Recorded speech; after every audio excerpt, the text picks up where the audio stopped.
Grow Great is a city government leadership podcast with Lisa Norris and me, Randy Cantrell. Each week we share insights, experiences, and wisdom to help you and your leadership grow great. Our website is growgreat.com. I don't know who Alistair Begg was, B-E-G-G. Lisa really likes quotes. I'm a fan too. She probably collects them more than I do. But this one got our attention. Your whole life is being determined by what you're running from, what you're running to, and who you're running with.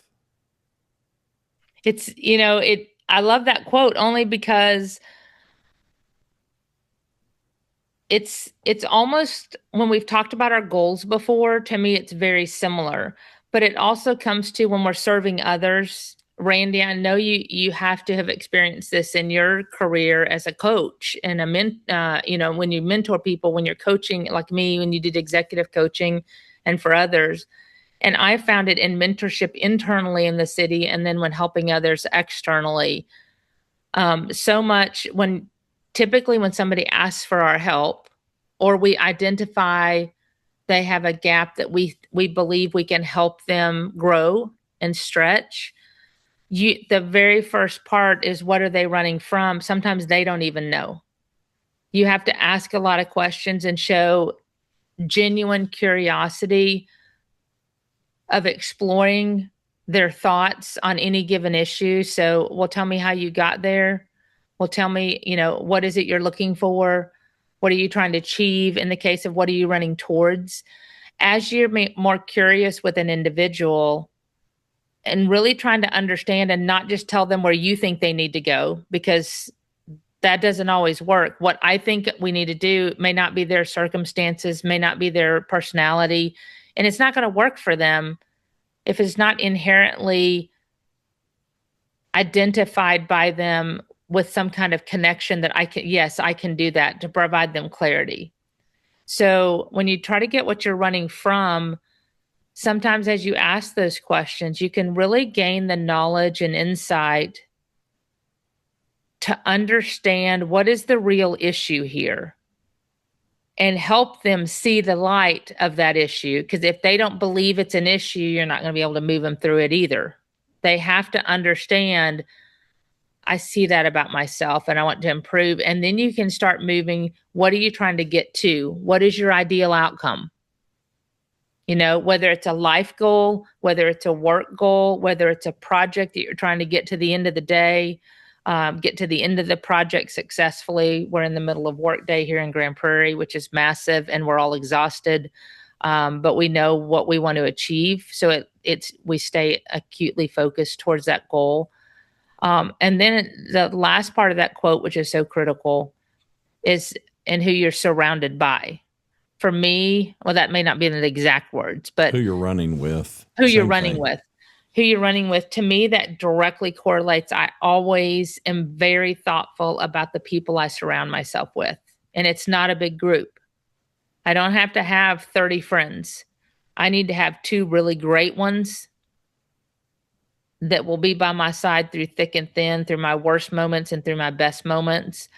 And Dawn, for me, is one of them. I always laugh and I said, nobody's coming to my funeral, but maybe you and Randy. I don't know if my kids will be there. No, I'm teasing. They will be there. I won't be there because I'm going to go ahead of you.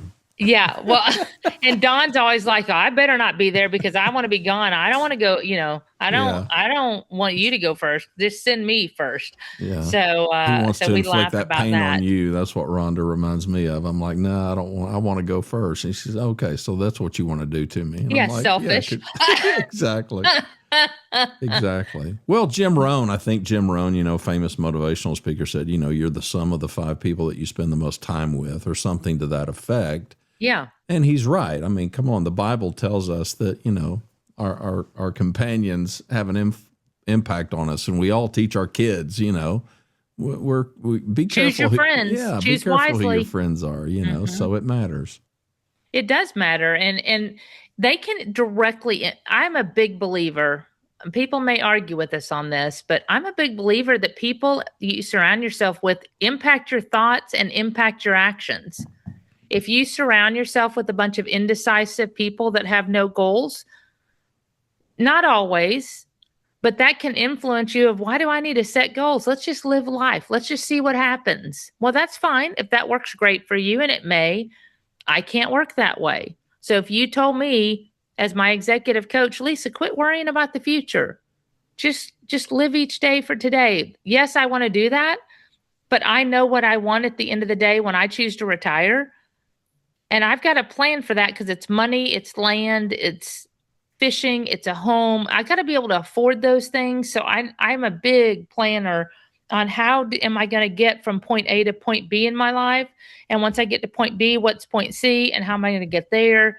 And then I surround myself with people that understand and encourage it. That's a great thing to do. Whether they want to do it or not doesn't matter.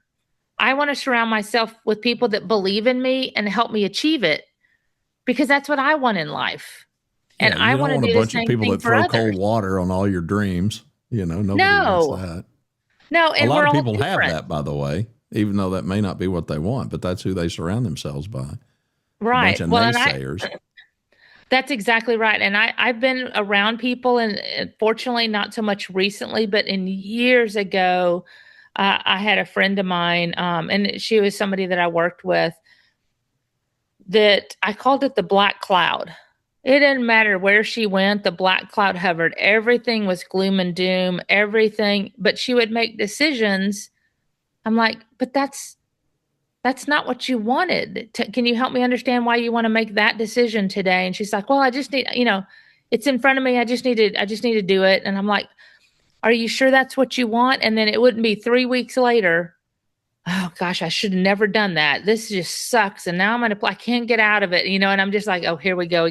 But it was like that in everything, in life, in raising kids, in her relationship with her husband.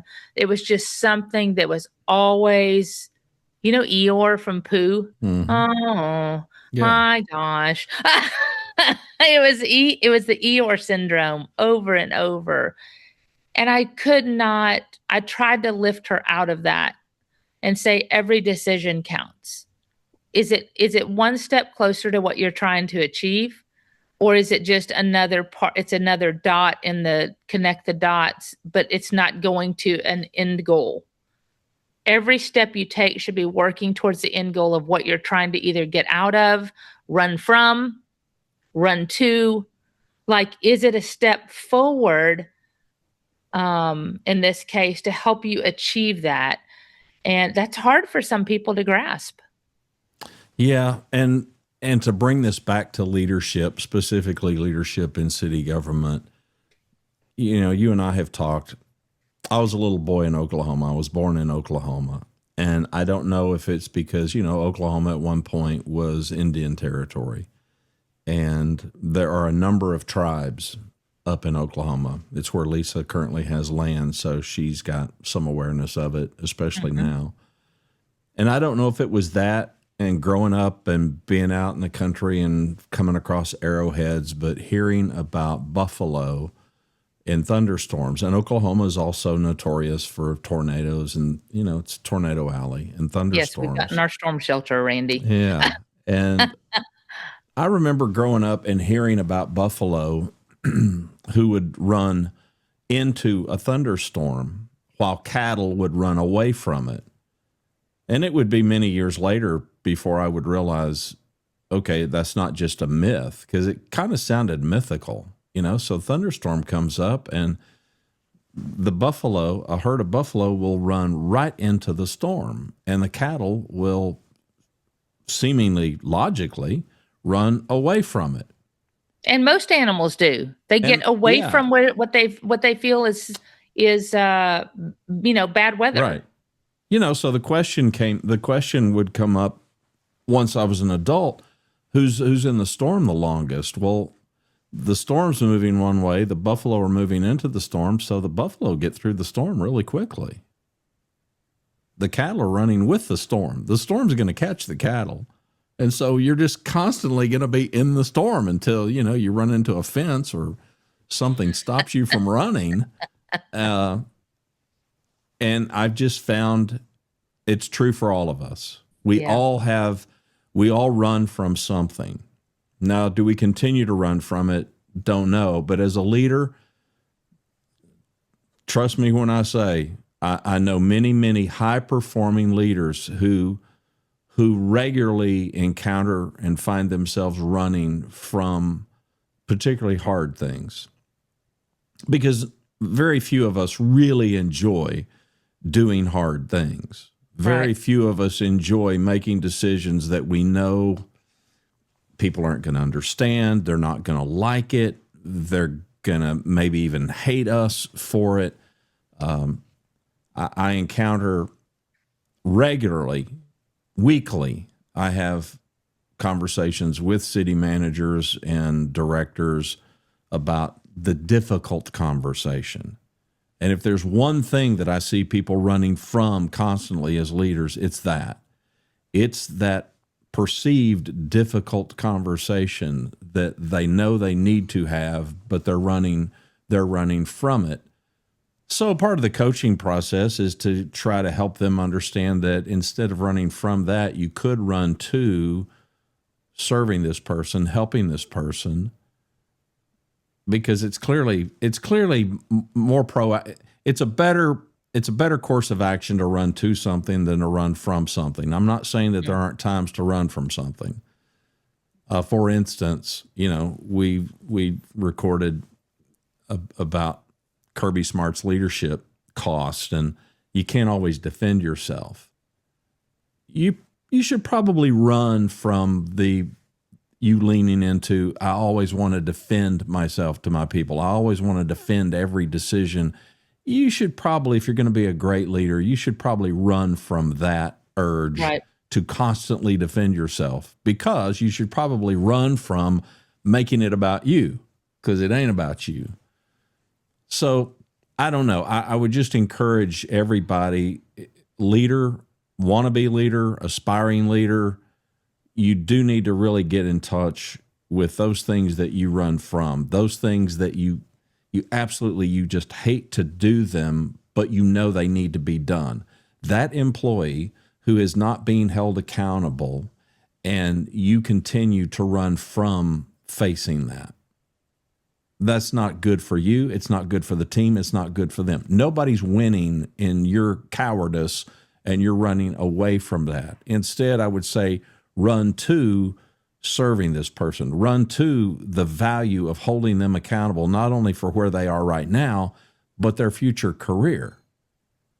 Lisa, I happen to know, has had at least one individual that I'm reasonably close with, and circumstances came about, and there was a parting of ways. And the parting of ways was good for the situation, and it was good for the individual. It was just a circumstance whose time had come. It needed to happen. Lisa cared enough about this employee. This employee had enough respect for Lisa. And while it was painful and they could have run from it, they didn't. And now put some time on it. And it's like, yeah, that was good. That was positive. That needed to happen. And any of us who've led for any period of time and been a boss, that's happened. Mm-hmm. That's happened. We've parted ways with somebody who right here, right now, this just isn't a fit. You're miserable and you're better than this. And, so we kick them out of the nest and they go and they fly. Mm-hmm. And they fly and they find another nest that's great and ideal for them. So a lot, I don't know. I don't even know how I would wrap it up, other than, who you run with absolutely matters. And the older I get, the more selective. I've always been kind of selective, but I'm getting more and more so. Well, and I would ask you, Randy, to your earlier point, when you said, you have the poor performer that you're, trying to address or not choosing to address, and you mentioned the impact to the team. What I so often hear from leaders is, I've found myself doing it, is maybe I can bring them up, maybe, and I'll say, they've been this way for 20 years. And what is it you're trying to achieve? And they just want to keep trying. They don't want to upset the apple cart, the old term. What would you tell them when you talked about impact to the team? Because it's so important. I think often that focus is, we're like you said, we're selfishly focused. We don't want to have the pain of addressing it. So we'd rather just avoid it. But the impact to the team is substantial because everybody sees it, whether you believe they do or not. They know the impact of that team member to them. And usually it's the high performers that we start shifting the load to because they can get it done. And so the person that's a low performer gets much less work, much less expectations, because we'd rather not fight with them. What thoughts do you have on that for leaders listening? Because I know we've all been in that boat. I think too few leaders have non-negotiable standards. I think too few leaders, in my experience, have sat down and really thought through as a leader, especially if you're a number one, meaning if you're a director of a department, if you're a city manager, too few, in my experience, have really thought through my philosophy. How do I see the world, and what are my non-negotiables? And non-negotiables I define as things that will cost people their job. That's a non-negotiable. That means I'm unwavering. I'm not going to bend on it. I'm not going to compromise it. Now, I'm not saying that should be a long list of things, but I'm saying there should be some things. For me, this quote by Alistair Begg, your whole life is being determined by what you're running from, what you're running to, and who you're running with. For me as a leader, I can sum it up with, I'm always running from low performers, low willingness, people that do not want to be held accountable. I'm always running to the people who are just the opposite, the people who have high willingness, the people who are incredibly competent and willing and gonna get it done, take the hill kind of people, and those are the people I want to run with. I don't want to run with the person that's always finding an excuse, always blaming somebody else. I just, as a leader, don't want to do that. Those are non-negotiables for me. How do you approach it? I'm always thinking about the rock stars. I'm always thinking about the frustrations of the people who are excelling. Why do I want to allow a human roadblock, meaning a coworker, a team member who's got low willingness, doesn't get stuff done, can't be counted upon? I don't want to surround myself with that person. So my actions as a leader is I'm going to work as quickly as I can to do two things. One, give them the opportunity to fix it. It's not my job to fix it. It's their job to fix it. It's my job to let them know they need to fix it. I'm happy to help them figure out how, provided they're willing. Most, in my experience, aren't. Right. That low performer, now situations are all different. It depends. You described a 20-year vet. Okay, well, we could have a brand new employee and they're still trying to get their legs under them and it's just coming too slowly. That's a very different circumstance. I'm not saying they don't end in the same place. They could. Sure. But I just want to make sure as a leader, am I giving them the opportunity to excel? Am I giving them the resources? Am I doing everything I can to help them be successful? I have to be able to answer yes to that. That's on me. Now, what they do with it, that's on them. And at some point, if they don't make a decision to either improve or leave, then I'm going to make the decision. And the only decision I can make is to leave. I can exit them. I can't make them improve. I can't change them. It's their life. They get a vote. I salute that. I respect their right to vote. I don't necessarily like the decision they make all the time, but. What would you say to the leader that has, these lower performers or the resistance to change, the always questioning you when you're making a decision? And, I call it questions to death. They just question until you finally go, well, maybe it's me. No, maybe I'm the one. What do you do with them? What do you tell the directors? Can you change a low performer like that? to a high performer in your experience? No, And why is that, no. in your opinion? Low willingness. They don't want to change. They either want what they want, so it's all about them and it's all self-interest, or I mean, there are capacity issues. I mean, we've all seen that. I mean, there are people that they deflect, and those people that are rebellious, because what you've just described to me is not the curious person who needs to understand. Curious people who need to understand don't question everything. They understand time and place. They understand context. They have higher EQ than that, and they understand sometimes we can ask the boss, and sometimes we better not. But that's that's what makes a difference in a leader and a manager. If they know they can question you and that they have experienced, it's like a child. If they throw enough tantrums and you keep giving in because you want the tantrum to stop, they're going to keep throwing tantrums because they get their way. Yeah, the rebellious employee is constantly going to bombard you and question every decision you make. And if you tolerate that, then that's on you. Yeah, because they realize if I question them enough, they're going to give in and just stop giving me stuff. Yeah, well, you have to shut that down.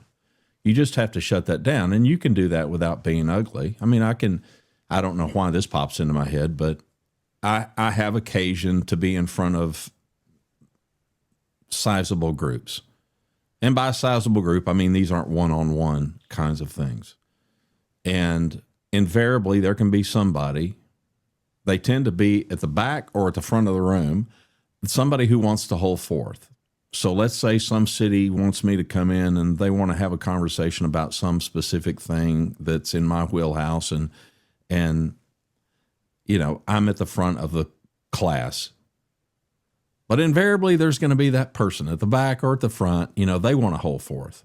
They want it to be their class. And I, as the facilitator, I, as the coach in this situation, it's not because it's about me. It's not an ego thing, but it is a leadership thing. I cannot allow them to take over the room. That's my role in that situation as a leader. I have to politely figure out a way to shut that down, up to and including reminding them that I've been brought in to do this. You need to let me do this. Now, sometimes I have to do that. This doesn't happen very often, by the way.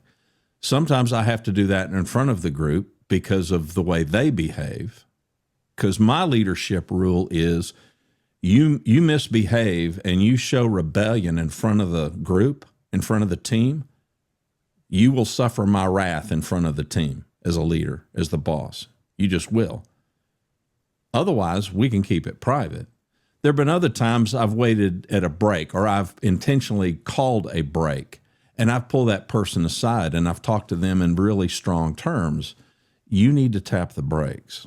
If you want to have a class and you want somebody to pay you to conduct that class, bully for you. But today's mine, and you're not going to step all over it and ruin this for everybody here. So if you can come back and you can sit in your place and you can participate like everybody else, great. And if you can't, then you just need to sit out.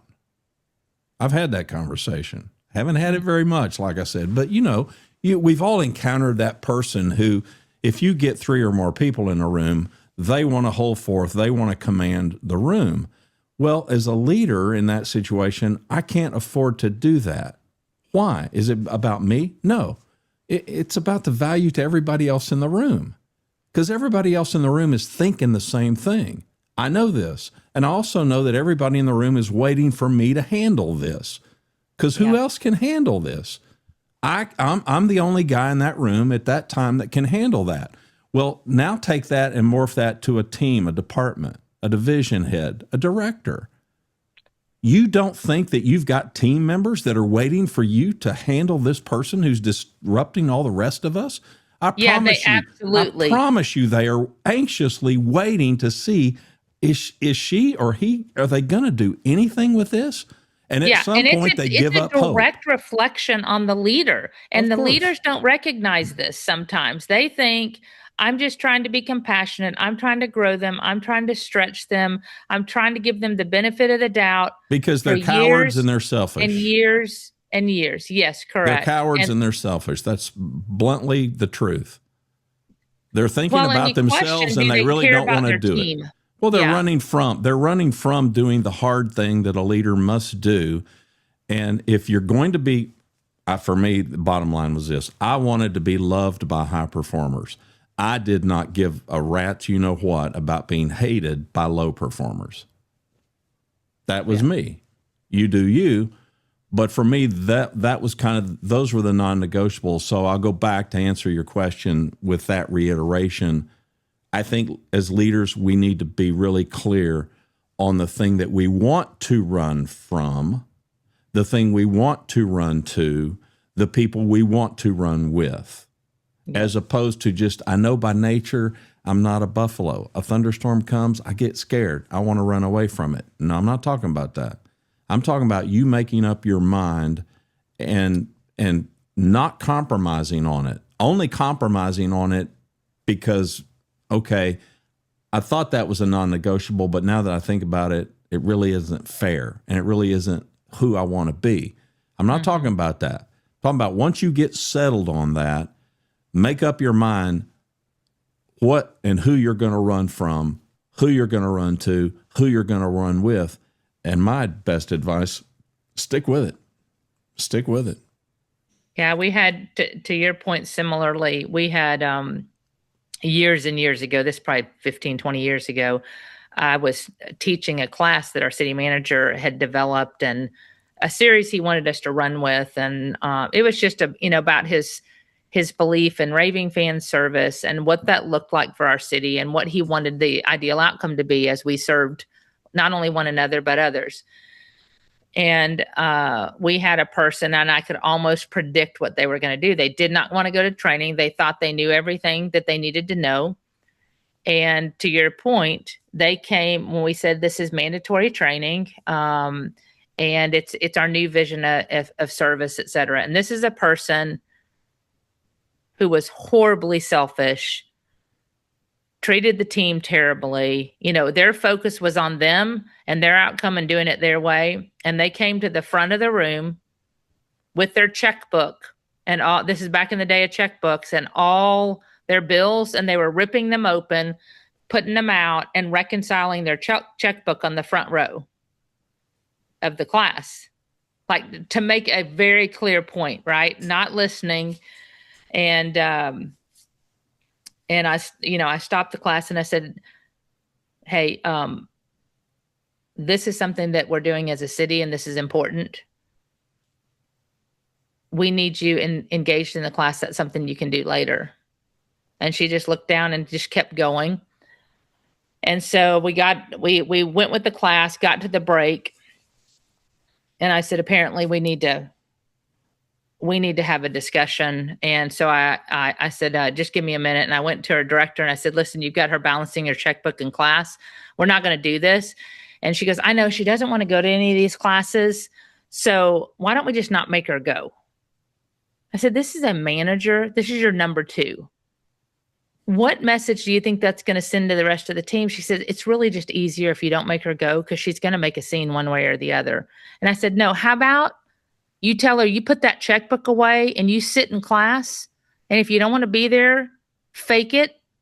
But you're going to sit in class and not pay bills. I said, can we do that? And she goes, it's going to make it really uncomfortable. And I said, sure is, but ultimately I said, you're not letting her out of class because she knows that's what her exact intent was, is if I misbehave badly enough, they're not going to do anything. They'll just kick me out of class, which is why I don't want to be here in the first place. She's not going to pay her bills at her desk. She's proven a point. So all that to be said, the director, finally, she just, she called her and said, you're going to put that checkbook away. And the lady was absolutely pissed the rest of the class. I mean, staring me with fire in her eyes. And I was like, that's fine. I just kept looking around the class, giving examples. She never raised her hand, which is great, know? So, but it's to your point, it depends on every situation you handle. You know, I wasn't going to make a big scene in front of class because I didn't want it to reflect on me either. But I addressed it in class, so the class knew this wasn't okay. And ultimately, when she came back to the room, it was egg on her face, ultimately, because she had to put her stuff away and they knew it, right? So at least we had, whether she was pissed or not, my goal and focus was on the rest of the room and what we were trying to teach them and learn, not on that employee to take away the energy of the room and suck the air out of the room. But her boss and anybody that would tolerate that is just, then you're just tolerating rebellion. You're running from it. You've just made up your mind that your leadership life, I'll change this quote, that your leadership life is going to be determined by the bullies on your team, by the people that are going to be rebellious. Well, and think about what she was doing to her team. Yeah, exactly. Yeah. She was an ineffective leader. Ultimately, she was worked out of the organization, but it took years to get them there. This is a group that is passive by nature, introverts. They don't like confrontation. So it was one of those that it was just, I really had to work with her that, do you really feel this is acceptable? This is the message you would like to send to your whole team, that this is okay to do it. Because I guarantee you, if she's doing it and others see it, they're going to do the same behavior to you and others because they see it works. And so it was it took like a year and a half to get her to see the light and to move forward. And that's that just person because it took her 18 months to work up the courage to do what needed to be done. Well, and That's she what was, that was you know, about. she wanted me to do it. She Yeah, said, of can you course she just did. have the conversation? And I said, no, I'll sit with you and Yeah. I'll be by your side if you're uncomfortable, and I'll step in, but you need to learn to lead through these things. It will make and help you become a better leader, but you have to send the message to your team that you own this. And so to your point, how we handle those things, what we're running from, she was avoiding confrontation, avoiding stress, avoiding a bad team player. And what we're running to, she wanted a high performing team, but didn't know how to get there because she didn't want to have those conversations. And then she was allowing these people to surround her and tolerate it, which brought the entire team down to low performing. You cannot have that exist, especially at a number 2, and have that as a culture in your organization, because it is a cancer and it does not work.